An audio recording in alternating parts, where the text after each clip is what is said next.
Getting the Syracuse story from John Casillo on Noon's Magician on SB Nation, and looking at the quarterback situation. John, I'm looking at Eric Dungy's numbers. I saw some of these games, of course, Clemson. I caught the Miami game, saw some of the Florida State game.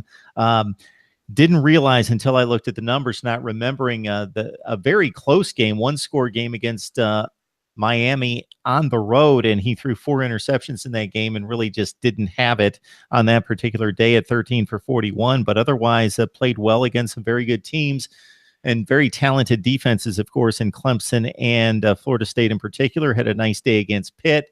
Obviously, he was lost for the season in early November. Can you kind of catch us up to date on his status? And because of what we were talking about before we started the record, his frailty in staying on the field, what your backup situation looks like. Dungy, you always find he's more susceptible to injury when he starts playing a little bit of hero ball. And at some point, like, the talent is going to even out around him. I don't know if it has just yet, but I think like we're almost there. Unfortunately, like it'll probably even out by the time he's gone. You saw him play a little bit of hero ball against teams like Clemson, Florida State, Miami. Clemson, I think, is probably where the ankle injury happened. For those who probably don't remember, like I did, there was that kind of weird hit where he ended up missing a play right before the end of the first half.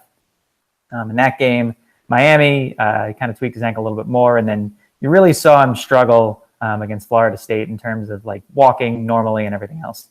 So he's recovered. He's going to be fully ready to go in practice. Dino Babers said last week that he'll be good to go for spring. Doctors cleared him. So that's a plus. For him, I think it's just running when necessary versus just running when convenient.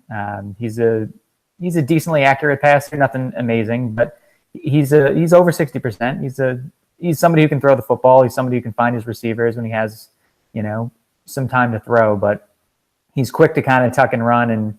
And that's probably led to most of the injuries. He had 2 probable concussions, freshman and sophomore year, respectively. And then last year was the ankle injury. So hoping he can go a full year for his final season.